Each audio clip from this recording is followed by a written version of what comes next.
It's block height 844336. You're listening to the one and only Art of Freedom tonight here with Rebel Money, that's me, and my co-host Florencia Montoya Salvadores. Hello, how are you doing? Hey there, Rebel. I'm doing fine. I have a rainy day here. That's a bit of a, always a bit depressed when it's raining, but otherwise very good. How are you? X. Yeah, really good. It's the opposite here. So we're having the Chilean weather in Wales or the UK at the moment. So I'm currently sat in my garden enjoying the summer sun. So must be just a bit of a change of roles for tonight's episode then. That's nice. Enjoy the sun for me. Thank you, Flo. Most definitely will, because we don't get it that often. So it's quite nice to have it. So yeah, cool. We got a really packed show for you tonight. Our guest Brekkie will be joining us shortly, but this is the Art of Freedom. This is not the Rebel and Flow show. So as such, we like to represent Bitcoin artists from all around the world and any events that may be going on.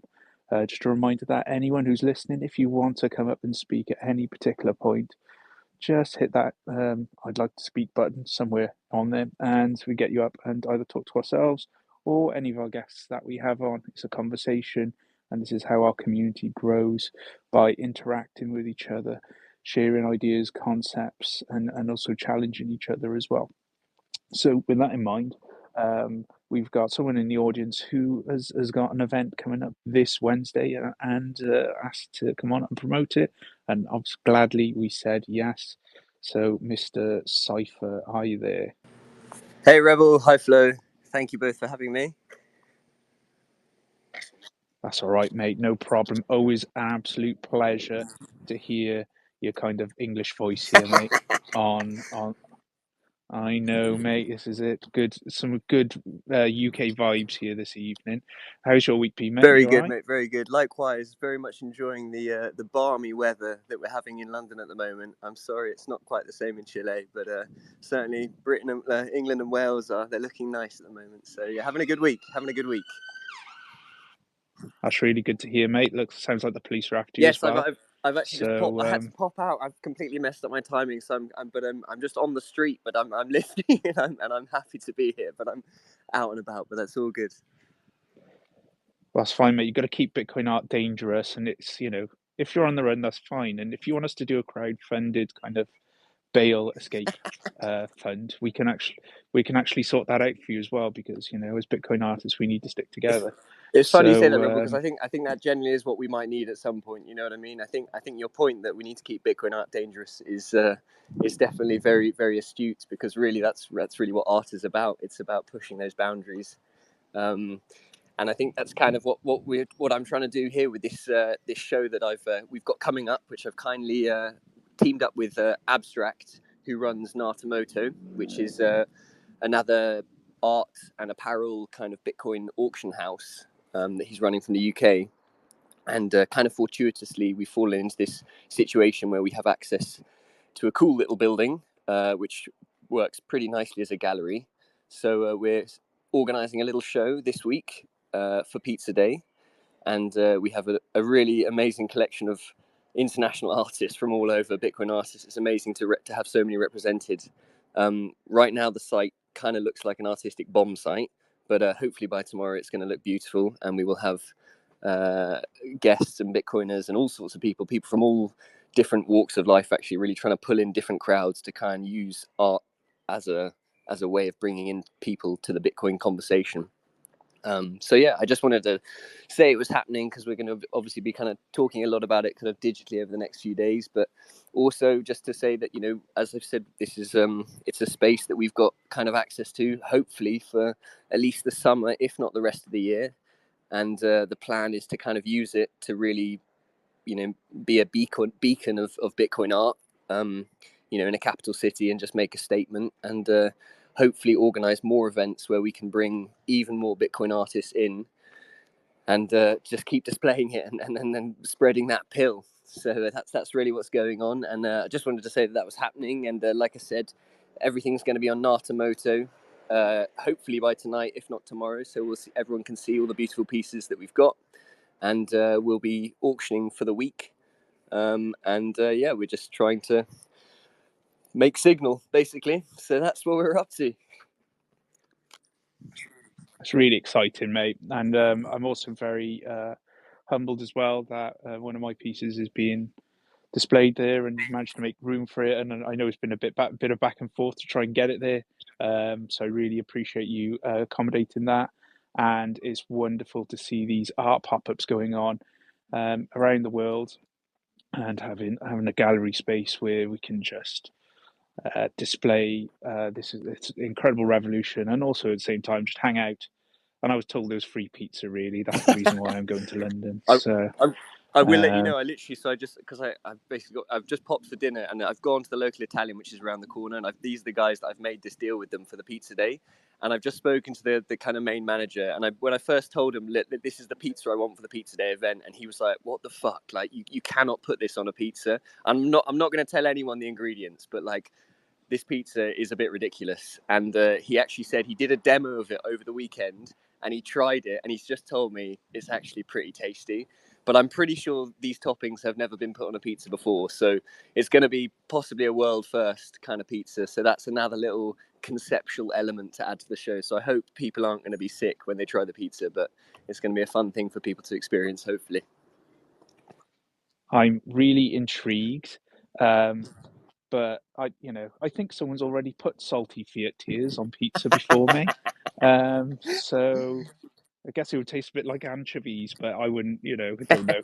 But I'm incidentally, just on that topic, Florencia's family, just before we get to our guests, is Florencia's family actually holds the record for the most amazing Bitcoin pizza in history. I interviewed you, not actually, was it 3 years ago now, Flo? We had this image of a Bitcoin pizza, and it's incredible. We'll have to dig it up and share it over the next few days because it's absolutely awesome. So, Cypher, you got your work cut out, mate. Well, I'll try and rise to the challenge. We'll see. Thanks very much, mate. And just again, just before we head on to our next guest, can you just give us the details of where people can go to follow this art gallery, and what they can do if they wish to purchase any of the cool art pieces that are available on Absolutely. that day? So the main channel is Cypher Monk House on Twitter. We're on, and that's monk with a U, like punk. So Cypher Monk House is the gallery channel, and then Natamoto is the art and apparel auctioning house, and everything will be coming through those channels. And we're going to try and if you can find those things, you'll find what's going on, and all the work will be there. But thanks for the plug, and really looking forward to the rest of the show and hearing about Brekkie and the work. Thank you very much, mate. I know you've got a question lined up for him, and I'll be looking forward to seeing you and the guys there on Wednesday. So thank you very much for Nice that, one, mate. dude. Okay, without further ado, on to the main event now. You may have heard of this guy. He is the Bitcoin sculptor, and I'm very, very pleased he's here with us tonight. Mr. Brekkie Von Bitcoin. Are you there, sir? Hey, everybody. Yeah, I'm here. I don't know if you all know this, but I actually started off as a pizza artist.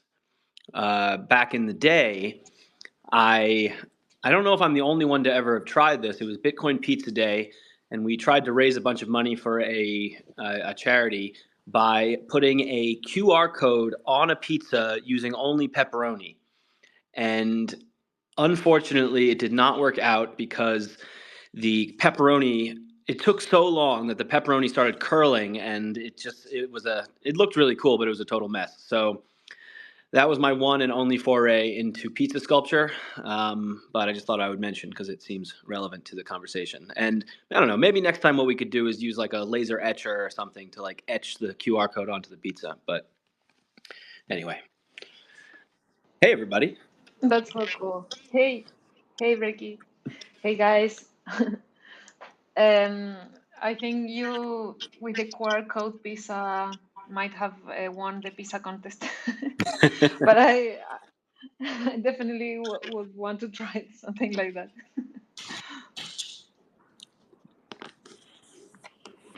That's really cool, Brekkie. There is lots of talented artists in here, and food, is just another form of art in general, isn't it? So, did the pizza actually taste any good though? That's the question. I don't even think we ate it.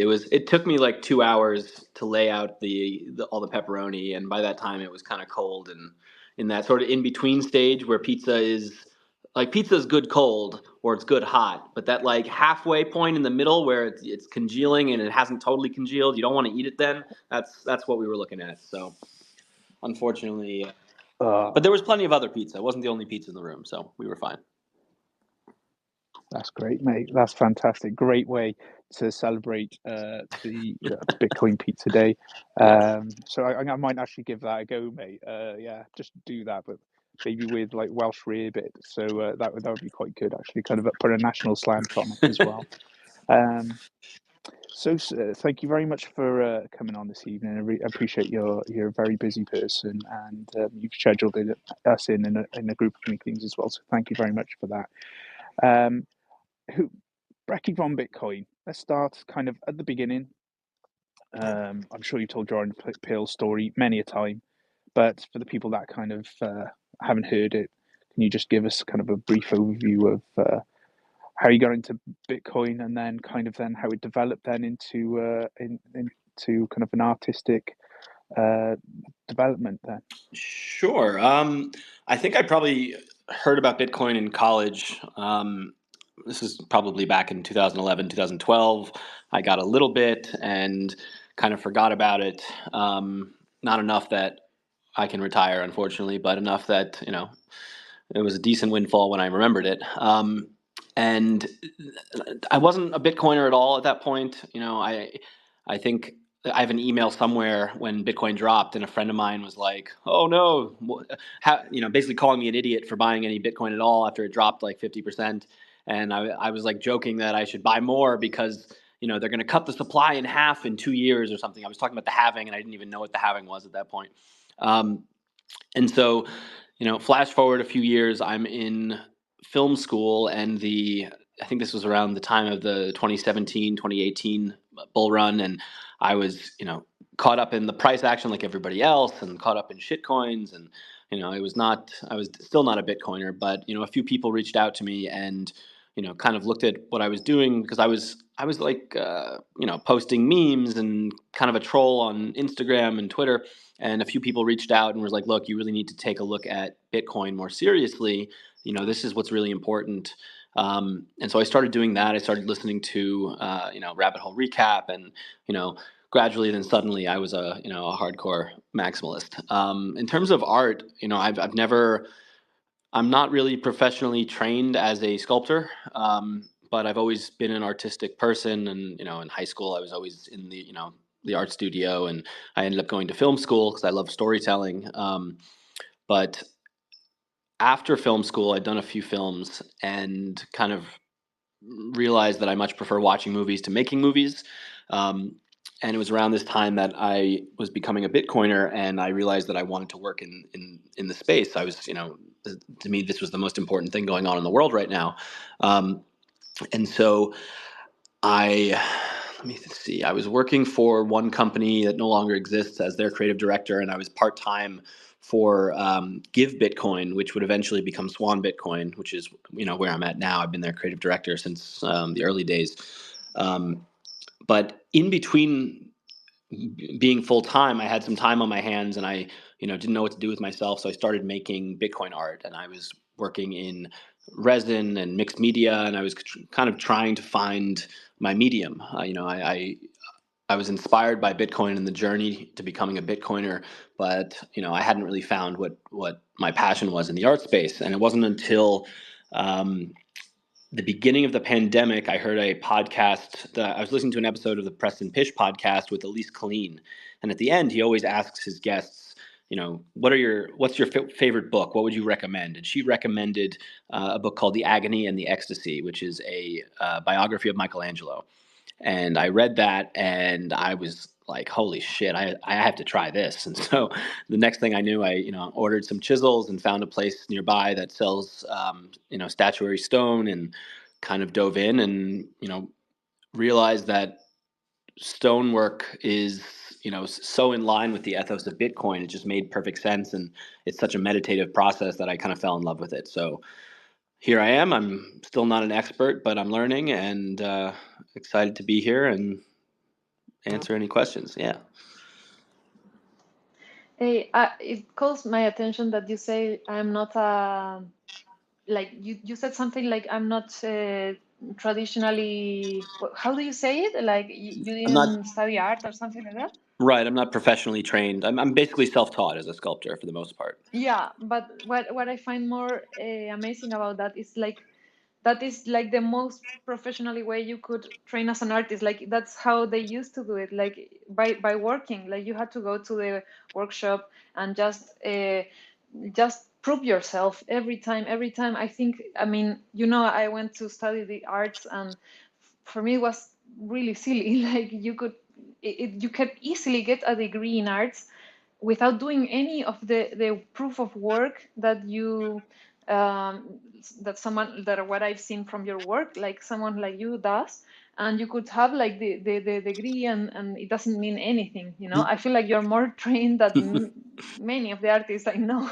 Yeah, I mean, I think with most art, right? Like you have to learn by doing. There's no substitution for that. I mean, even with what I do, there are some things that I wish it would be amazing if I could apprentice with a sculptor and learn some of the traditional techniques, and how to translate a model into a sculpture. Like there are certain things that I am figuring out, and I can learn hints of just by reading or watching videos of other sculptors. But there's certain things that I would definitely be able to learn in a more traditional setting.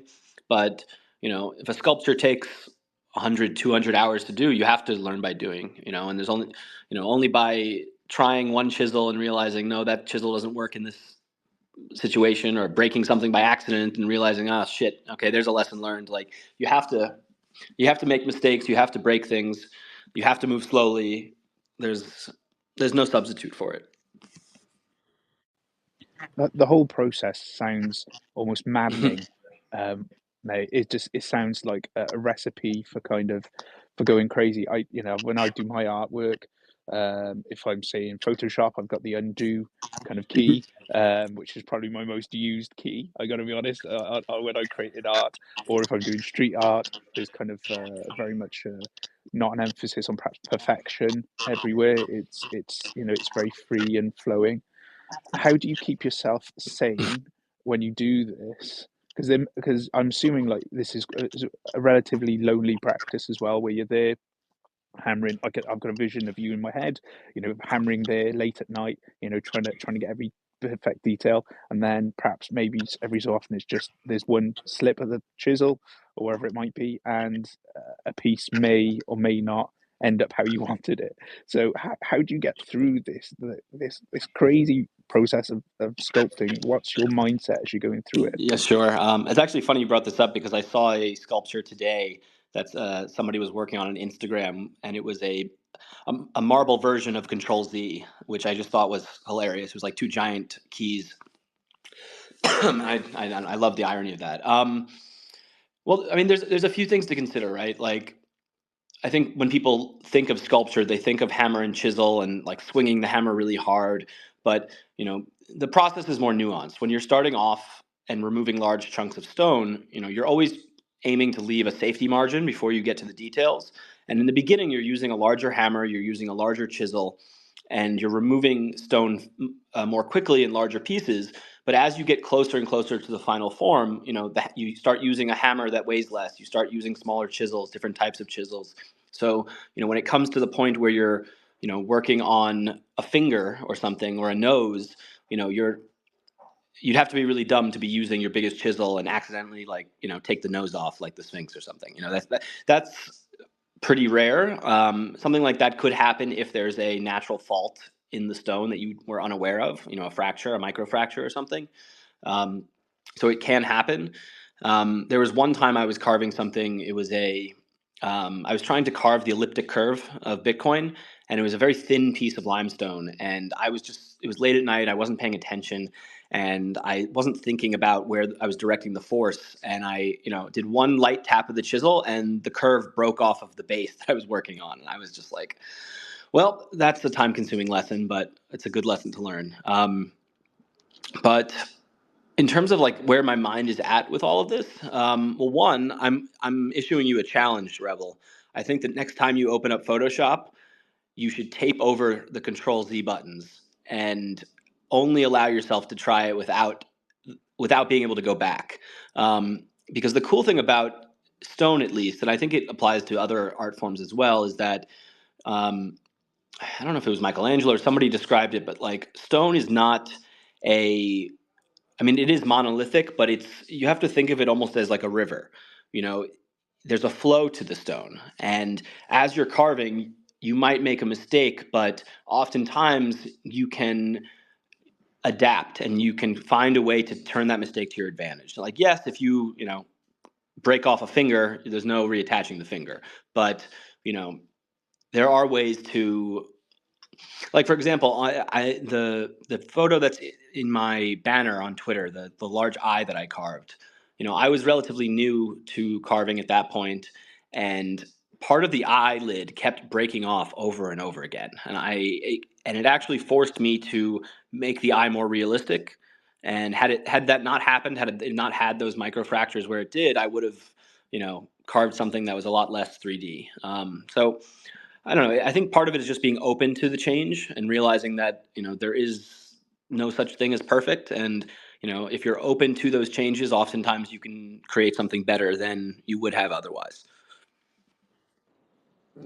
I remember when you were carving that eye and you were showing like the whole process, and I was like suffering with you like every step of the way, and then this fell off, and it was so interesting and so fun to watch. And I also remember when you were like done and you were thinking about putting the bee inside, Mm-hmm. and then you wondered about it and you asked, and I was like, no, it's so perfect and it's ready. Like everything like every decision is it's a risk, but Mm-hmm. then it ended up looking so cool. And that's amazing about art. Like if you don't, every time, like we have to like follow and take those risks, because yeah, you can mess it up, but then you don't, it's like adding so many layers of amazingness into the piece. And yeah, how do you, like, we know you cannot go back, like once as you said, like if a finger is broken, then you cannot attach it again. But how do you handle that stress, like the feeling of like when do you risk it, when do you leave it there? Because sometimes if we overdo, then it's the opposite. Like we had something that was simple and beautiful, and then we overdo and there's no going back either. Mm. Yeah, I don't know. I don't really see it as, I mean, maybe just because I haven't done anything so big and monumental yet that it would like break my soul if I broke it. I mean, granted, some of my works have taken 3-4 months to do, but I still treat this time in my life as I'm learning, right? Like I'm able to sell some of my pieces, which is nice, but I'm basically, getting paid to go to art school rather than paying to go to art school. So even if I don't sell anything or if it breaks, I'm not at the point in my art career where, this is a make it or break it commission. So I don't know. It's difficult. I also I used to meditate quite a lot, and so there's a lot of like Buddhist philosophy that influences me, and part of that is that change is inevitable, and you can't hold on to these things. And as solid as stone is, as able as stone is to weather the years, it's still going to erode over time. So nothing's permanent basically. But that being said, if I did break a finger off, I would probably be very upset. So it's a balancing act. Thanks, Brekkie, and I will give that Control Z challenge a go. Although I think my laptop might be flown around the room a few times when that happens. Out of that, you mentioned earlier around sculpting being very close to kind of the Bitcoin Mhm. ethos. Can you just expand on that a little bit? Sure. I mean, I think in the face of, some of the generative art that's out there and the art that, doesn't take the mastery and proof of work, um, stone sculpture, by its very definition does. It's very, unless you're using one of those robots to carve your stone or something, it doesn't matter what tools you're using. It still takes, physical energy to make it happen. And so, Bitcoin is tied to energy, and my artwork is tied to energy in a very big way, and to time as well. So I think that's part of it. Like it embodies proof of work in its own sort of way. You look at one of my pieces, and I don't always polish away every single chisel mark. Like I want people to look at it and see that this was done by hand, that this took time. If there's a slight mistake, I might just leave it because it shows the journey of what it took to get there. So that's a part of it as well. One other thing I would touch on, by the way, about um, making mistakes in stone.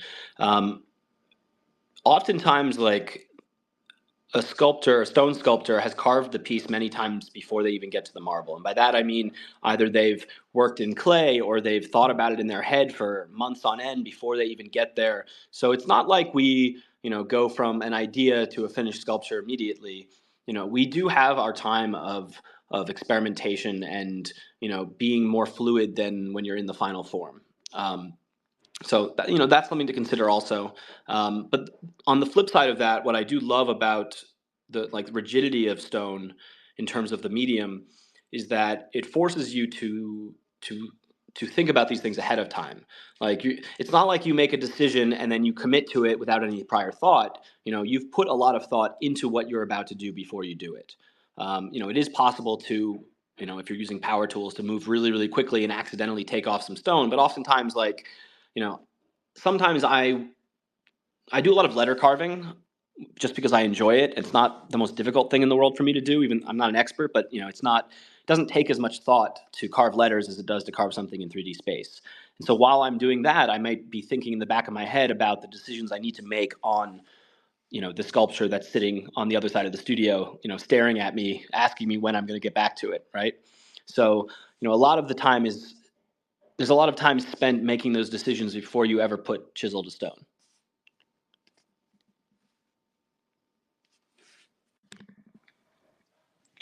I agree, mate. I love what you said there around kind of prepping in your head, and I believe kind of some of my pieces are conceptualized way in advance, and through listening to Bitcoin podcasts, culture, reading, meeting people, and then the moment I start is almost like an explosion, and not sounding too crude, but almost vomiting my creative kind of vibes onto whatever I'm doing. So I really like this kind of this build up, and then slowly but surely, actually the creation part is the final part in the actual Mm-hmm. process as well. I think that's a really cool vibe. Sculpture and kind of your imagery as well is kind of closely, as when we think of like the Renaissance, and we talk about this a lot in Bitcoin culture in general, but also Bitcoin art, and I know Flo mentions it quite a lot as well here on the show. Um, do you think that we're going to, how do you think the Bitcoin Renaissance is going at the moment in terms of the art landscape in Bitcoin? I think we're still in a very transitionary period. I think art is, some people create art purely for themselves, and that's fine. But ultimately, art is a market. Artists need to live; they need to sell their work, and you know, I think art is a reflection of the times. So if artists who are creating, what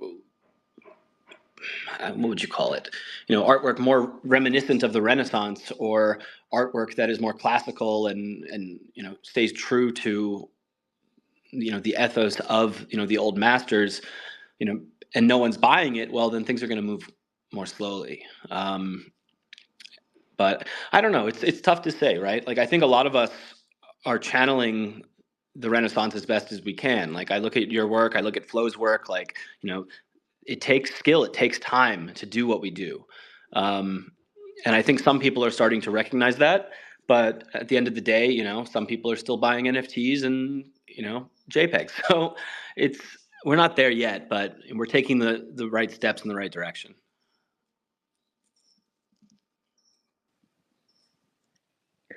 Yeah, I think there is a kind of a shift at the moment, and it almost feels like we're kind of.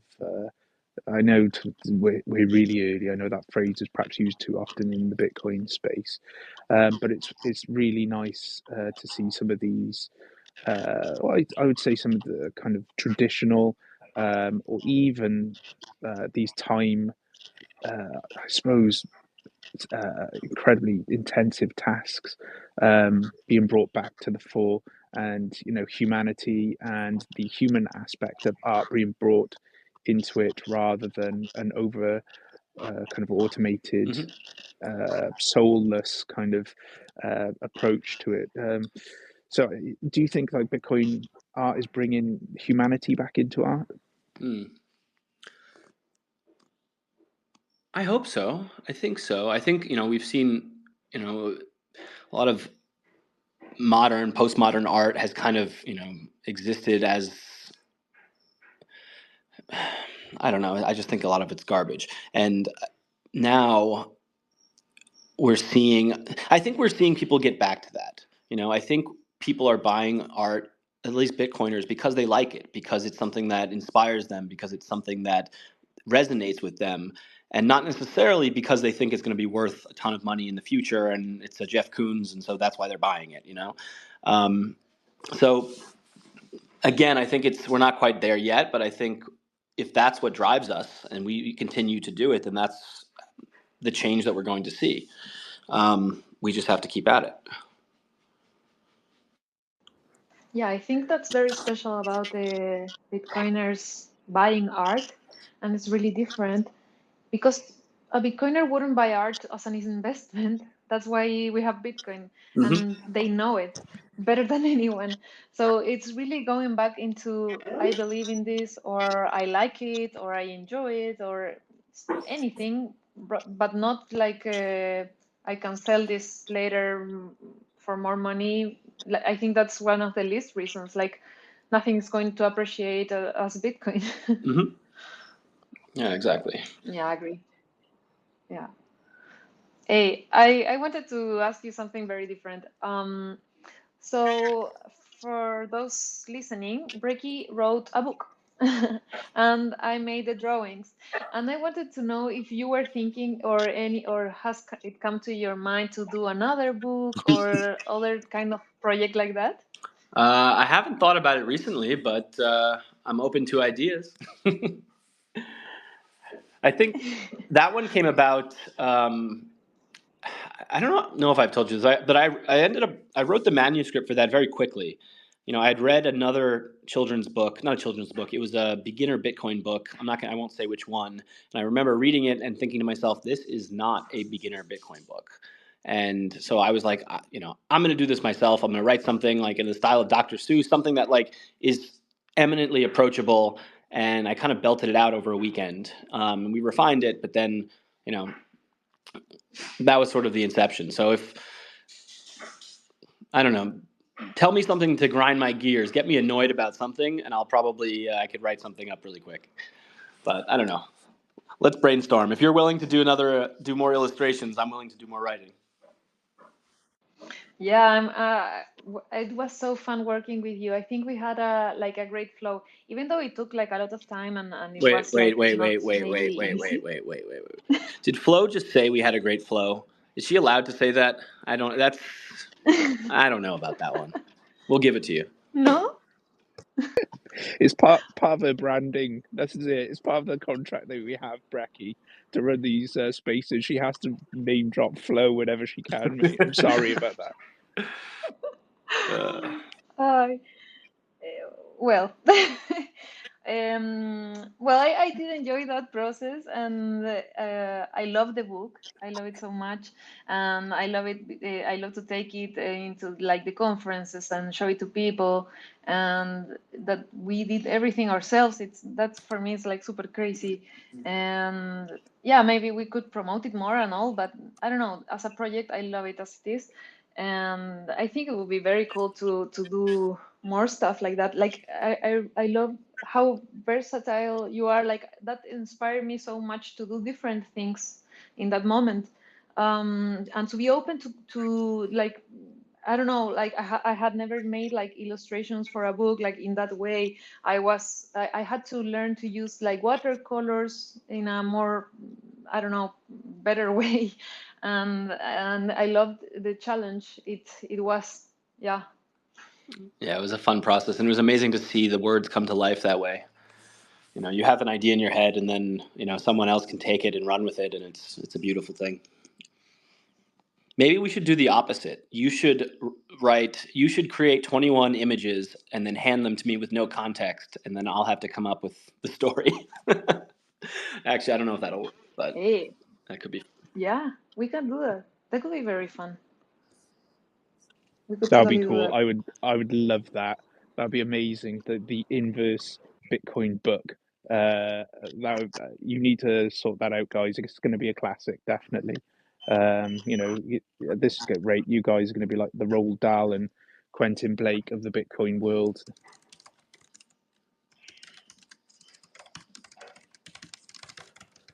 So Brekkie, I just want to ask you about the tweet you put out recently, actually. It says Bitcoin art doesn't have to be obvious with symbols front and center. Subtle is fantastic. Subtle promotes questions, conversations, and ultimately learning. But like, don't be too subtle. So if you're the artist who understands why you work, the only one who understands why your work is rated Bitcoin, what have you accomplished? So what did you mean by that? And where do you think the line is in terms of kind of Bitcoin bees and subtle iconography in Bitcoin art? Sure. Yeah. So I don't tweet very often these days, and sometimes I tweet purely as a response to something else that I've seen. I'm not going to name names or describe the artwork, but there was some quote unquote Bitcoin art I saw on Twitter, and I looked at it and I was just like, what the hell does this have to do with Bitcoin at all? And that's kind of what bothered me and prompted the tweet. So, in terms of the bee, I think the bee is such an important symbol for all of us, and it carries so much meaning. But and it can be the front and center, like if you want to. I've done it myself, and I often include it in almost everything I do. But I think we can go beyond that. I think there's far more powerful messages that we can put out that express the story. Like it depends on what the art is for. Like if someone is a Bitcoiner and they just want to say that they're a Bitcoiner and they love Bitcoin, and having a piece that puts the symbol front and center can make a lot of sense. And maybe they just love it. And I love the Bitcoin symbol, and there's a number of them all over my house. But if the goal of the artist is to orange pill people or send people down the rabbit hole, I think we can do much better than just the Bitcoin symbol. And I don't think there's a concrete line there in terms of like how subtle something can be. It really depends on where is this artwork going to exist. If there's a piece of really interesting artwork on the wall and it's in a home and you always have guests over and it's such an interesting piece of artwork that it always asks people questions and leads to a conversation about Bitcoin, then fantastic, that's great. But I don't know. I don't know if that answers the question at all. I think it does answer the question. I think it is tough, isn't it? I think in terms of Bitcoin artistry, I kind of liken it to kind of the rabbit hole journey. When you start off, it's Bitcoin you see it as a very surface level perhaps thing, and then as you go deeper and deeper into it, you begin to get the nuance, you begin to get the feeling, you begin to get the emotion that's associated kind of with Bitcoin. So I think it does, and I often see many new artists on the scene, trying to express the love for Bitcoin and in a creative way. And first of all, they generally go for Bitcoin bees, and then perhaps it does get a bit more nuanced, and the bee becomes less prevalent over time. But as you say, I don't think it really matters. But it does beg the question: what is Bitcoin art, and what is Bitcoin art to you? The ultimate question. It is the ultimate question. Come on, mate, you can do I it. mean, to me, Bitcoin art is it's sort of it's two things. It's a reflection of the times that we live in, and it's a call to action. That's what it is to me. And it's also a means of I hopefully sending people down the rabbit hole and provoking those conversations and questions that I want people to be asking. There's definitely not one answer to that, but to me, my goal with my artwork is to promote conversations, to get people thinking about Bitcoin. Maybe they've never thought about Bitcoin, or maybe they haven't thought about Bitcoin in a certain way, and also I don't know, to almost to pay homage to it, to highlight the importance of it.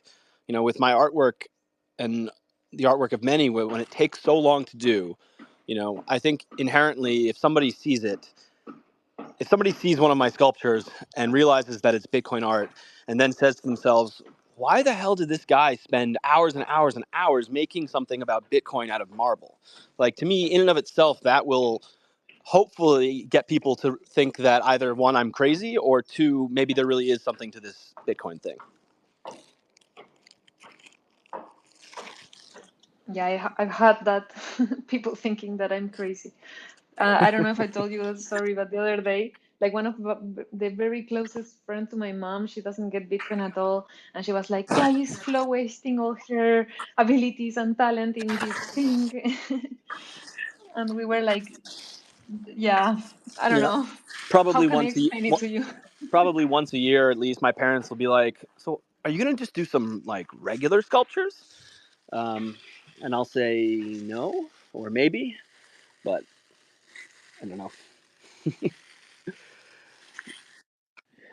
That But is the one cool, you're mate. working now, sorry, Rebel. You're working on a male torso, Hmm. that I saw. Are Yeah, I'm still working on that now. That one's you, probably gonna take a while, just because it's complicated and I don't know what I'm doing, and I'm figuring it out as I go. Um, but that is Bitcoin art. The idea of that one is um, basically the hands are going to be pulling the chest open, if I can figure out how to make it look real. And somewhere inside I'm going to basically carve out the cavity where the heart would be, and either have some sort of representation of Bitcoin, probably the Bitcoin symbol, but it might be the actual heart there if I can carve that with the symbol overlaid or something. But kind of, I don't know. I was kind of inspired by what's driving all of us to do this. Why are we so obsessed? And for many of us, Bitcoin is what we eat, breathe, think about all day long. It's become such a part of us, and I kind of wanted to take on that aspect of what it means to be a Bitcoiner. So stay tuned. In the next, hopefully, few months, I'll get it done, but I don't know how long it'll take. I love it. It's like stay tuned for. It's almost like that phrase there is almost you stay tuned next week or etc. But stay tuned.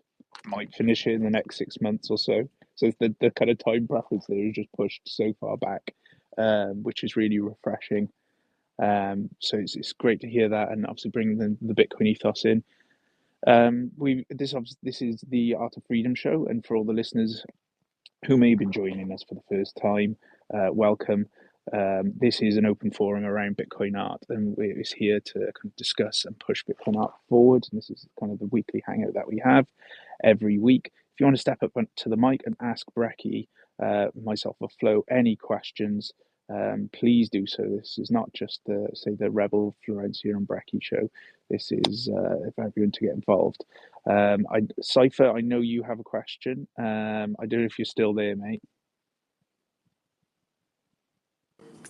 I If am. he's not, I am. I am. oh, he is. He is. Yes. There we go. So we had a conversation this week. You have a question to ask Brekkie. Go for it. Brekkie, I mean, fascinating to hear your journey and everything you're saying. It, but the question that I've been wondering ever since I first kind of came across you, as I think all of us do when we meet NIMS online, is the origins of the name. So I guess my question is kind of linked to that. But really, I want to know, what is your favorite Brekkie? Favorite Brekkie? That's a good one, actually. I don't know. I'm a scrambled eggs and bacon kind of guy. Maybe some pancakes every now and then. But in terms of the origin, so I mentioned earlier that I was kind of falling down the shitcoin rabbit hole, and this was back in 2017, 2018. My flatmates and I would always talk about crypto over breakfast, and I had created a NIM account on Instagram, and I called it Crypto Breakfast, and I would post all these stupid memes. And then when I became a Bitcoiner, it turned into Brekkie Von Bitcoin, and the reason for that was because I've always I don't know, I always like to make jokes, and back in the day I would comment on all the bullshit that I saw in crypto, like all the pump and dumps, but I would do it with this fake personality that I invented. I would always put on this horrible German accent and talk about Bitcoin, and I would call myself Brekkie Von Bitcoin, and people would even DM me in German, and I would have to go to Google Translate and shit to make shit up. And it was sort of this fake personality that would lampoon the crypto space.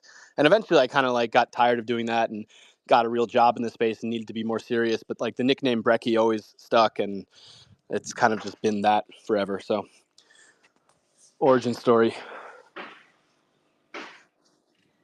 Hey, Every I got hero has their a origin story. Sorry. sorry.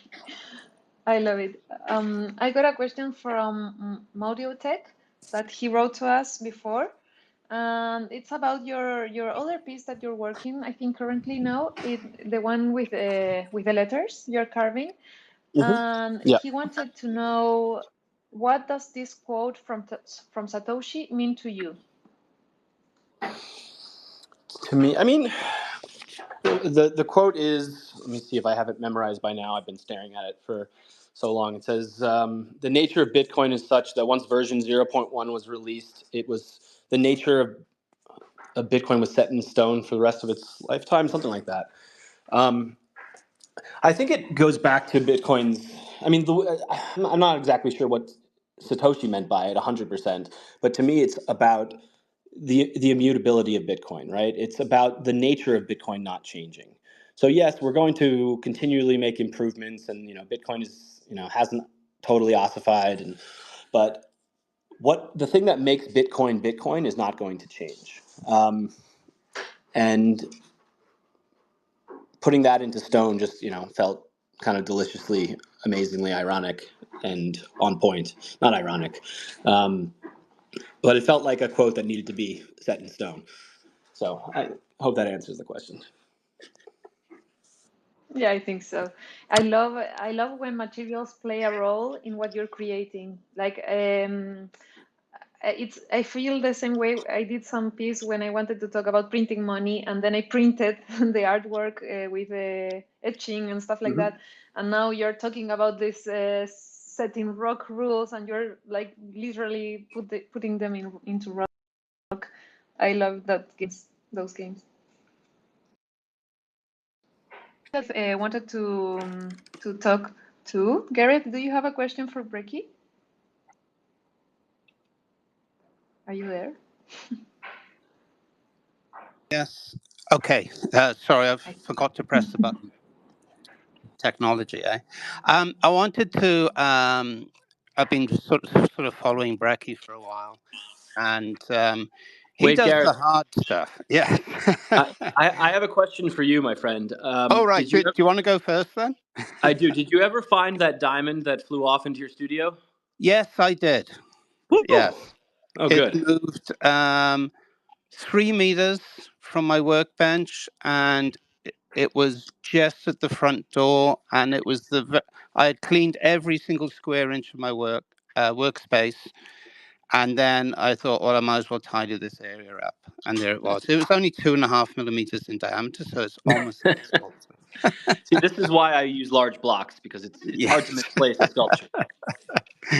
Yeah. I wanted to say that I've engraved stone. Um, anatomy is really hard, and you've tackled it, and you've done it really well. And so kudos for that. Thank you. It is not easy. And the lettering that you're doing now, that also is not easy. I started off as a hand engraver working on gold, so Hmm. it's very similar technique, but not really doing, the hammer and chisel that you're doing.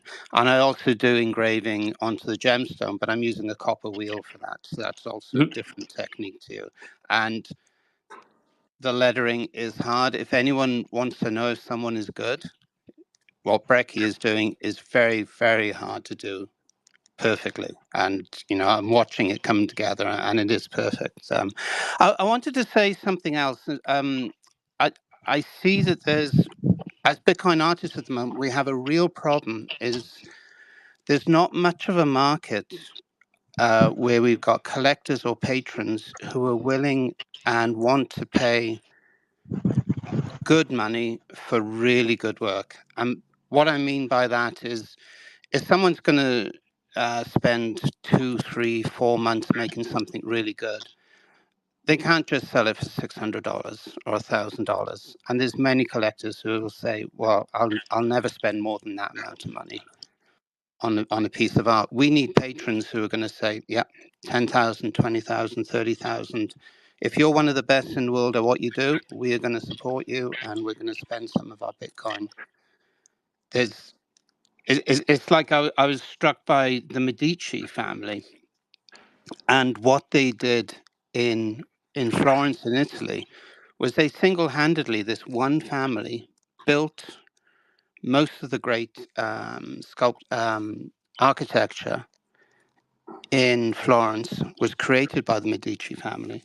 And they also supported Michelangelo, Da Vinci, Raphael, and they even had them in their homes. They kind of fed them, they clothed them, and they allowed these artists the freedom to actually work without worrying about if they were going to eat or anything else. And it's a dilemma that I'm facing at the moment. It's like, well, I can carve stone. It's very long. It's very slow. Am I going to take 3 months to do this piece? And then I need $20,000 if I spend 3 months on something. Or Hmm. if the market isn't there, and right now I really feel the market isn't there apart from one or two rock stars in our world. It's like, oh, well, maybe I'll do something that I can do in a couple of days and I can sell it for a price that people will pay. And I get it.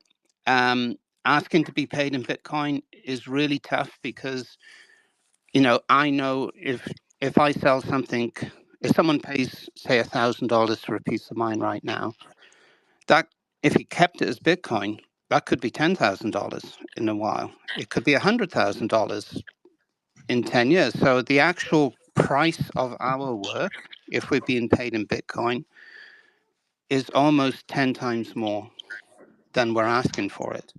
So I think it's a real problem. And I think Svetsky is right. And he talks about the remnant and how we need patrons. We need really good patrons in this field, people who have made who have a lot of Bitcoin and who appreciate good work and are like, you know what, I'm going to support this artist. I like this guy or I like these three people.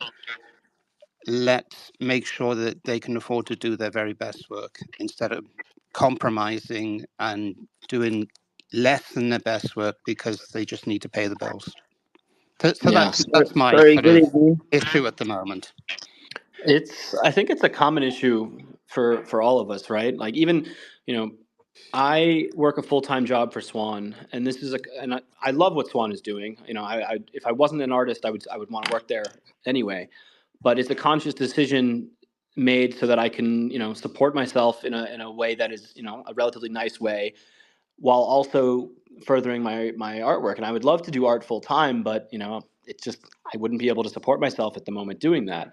And I feel I feel like I'm working, 2 jobs. I work all day, and then I'll spend a few hours in my studio, and often I'm tired, and I spend my weekends in the studio as well. So it's, we're not at that point, and I agree. If any super whales are listening to this, open up a open up a free art collective for all of us to work at. It would be, it would be nice, but I don't know. That's the dream. Sorry for Yeah, interrupting. Just want to say a little thing. yeah, go for it. Hello.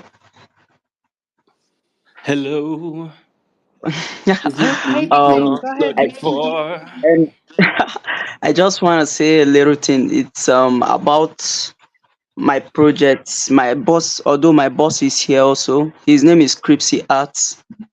So I just want to tell so many of you here about the project. It's a good one and a nice place to invest. It's very good. In no time, it's going to boom.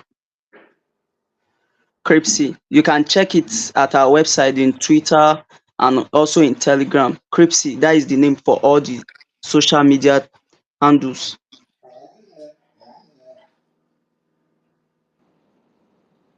Okay, thank you. Apologies about that. If you want to continue your conversation there, we Uh, obviously don't mind people joining in, but obviously it needs to be related to Bitcoin art. So apologies for that interruption.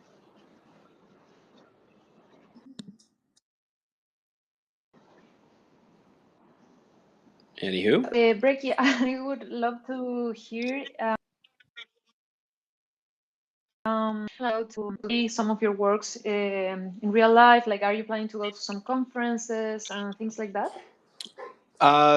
I think the only one I'll definitely be at is Pacific Bitcoin, which Swan is involved in, and it's relatively easy for me to get my artwork there. I'm still considering the one in Canada, but I don't know if I'll be able to make it. So we'll see. I've been, in the space for a while, and I don't get a lot of vacation time. So when I do get vacation time, I kind of just want to get off the grid. Yeah, no, I can understand the feeling. But yeah, you don't enjoy that much going to conferences in Uh, general? I do actually, but the problem is every conference I've gone to, I've been working. I haven't been to a conference just as an attendee since probably 2018. So I think I would enjoy it, but if I only get so many vacation days a year, I'm going to work on artwork or go on vacation somewhere else. Yeah, I can hear you.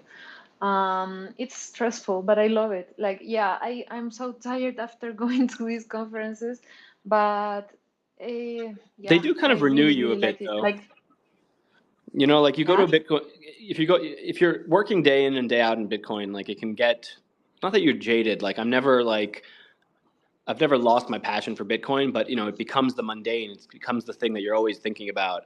And going to a conference and feeling the energy and the excitement, and I think it can definitely renew that excitement that you feel when you first get into it. So yeah, All I right. just So we're almost at. go ahead. Sorry, Flo. After you. No, I I'd say just we're wanted to almost coming. resume. Sorry, go. Go for it, Flo. Go on. You.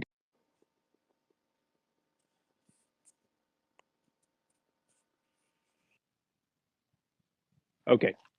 Fine. Here we go. So, Brekkie, we're always coming to the end of our very smooth running show here. So appreciate you spending your time with us, an hour with us this evening. Just before we kind of say goodbye, what are you looking to do in the future? You mentioned you have a couple of pieces on the go. Is there any particular galleries that you're looking to show at? And what are your hopes for your art in the future? sure. I mean, broadly speaking, I'm trying to level up with every piece that I do. So I'm doing a torso now, and maybe I'll move on after that to doing a full body you know uh, figure piece. I'm just trying to learn new skills and kind of get better with each each thing that I take on. I've been sort of in a creation mode for the last year or so. I haven't really tried to sell anything, and my house is quickly filling up with pieces of Bitcoin artwork that I need to sell or do something with. So hopefully soon I'll take a break and kind of brush up on the business side of being an artist and get all my ducks in a row before I take on a larger project. But, you know, I'd love to get a lot of my pieces into the hands of people who will appreciate them, and hopefully they'll start conversations. And then I'd ideally like to find a commission for something larger. You know, I have a lot of respect for people like Crypto Graffiti, who, you know, does these very large, very public pieces of Bitcoin art. And I think as much as it's great to have something in someone's home and, you know, spark conversations there, you know, putting something out in public is, I think, always preferable. You know, think of like the Satoshi statue in Hungary. What is it? I forget where it is. You know, but things like that are that's the ultimate goal. Fantastic, mate. Really, I agree. It's almost kind of at the point now where Bitcoin needs to spill out onto the streets, into the public domain. And I think a lot, perhaps even compared to maybe a year or two now, I think it'll be received a lot better than it has with the things that are going on in the world. Where can people look at more of your work and find out more about you? And you know, those super whales that we have in the room, where can they go to patronize you? Sure. My website is vonbitcoin.com. It's on my Twitter handle here. My handle is BVBTC on Twitter and Instagram. So happy to chat, reach out to me there. One other thing I'd plug is the Bitcoin Artist Guild, which just formed with a bunch of physical Bitcoin artists, and it's just started and it'll be growing soon, growing more over time. But you know, I think we'll put on a number of auctions and events and promotions through that. So maybe give them a follow if you're interested in following along. And and last thing, if anybody is interested in learning how to carve stone, you know, I'm not an expert, but I can send some videos and books and resources your way. I'm always happy to. I've been doing this for a while, saying that and hoping that there will be more stone sculptures popping up, but so far, I think Gareth is the closest we've got. But we'll see. I appreciate that, mate. And during my Control Z or Control Z free period, I might have to turn to stone maybe and just have a little go at it. It's something that I want to have a go in the future. And you've definitely inspired me Are to you in through your Are you in words Wales? today. You live in Wales? I most certainly am, mate. Yeah, I'm here in God's country. You live in the home of some of the best slate in the world. Welsh slate is, I can't even get my hands on any here. So you have to go out and get yourself some slate, carve some letters, you know, do it for me. Do it for Satoshi. I'll do it for both of you guys because you know you're both heroes to me. So I appreciate that. And what I'll do is start an illegal Welsh slate smuggling ring, Oh, perfect. and I'll make sure I'll get some Welsh slate to you, so that you can make the best possible art. Because obviously, best possible artists need the best possible materials. So I'll see what I can do. I'll get in touch with my Welsh bootleggers and see if we can get some over to you. Love it. I'm looking forward to it. Thank you very much, mate. Ladies and gentlemen, that was Brekkie Von Bitcoin. You're listening to The Art of Freedom. We can continue the conversation over on our Telegram, which we've linked below or in the nest or the comments. Florencia, have you got anything else you'd like to add before we sign off? No, just thank you so much, guys, for being here, for giving me the joy of starting the week with these spaces. As you know, I love it. And thank you for your time. I know we do a lot of stuff, and we all have like crazy schedules and jobs. And so thank you, everyone, like you guys, for being here for a Brekkie. Thank you so much. And everyone listening also. Yeah, thank you so much. Have a great creative week. Keep making awesome things, and we'll see you back to the normal time next week, next Monday. Have a good one, guys.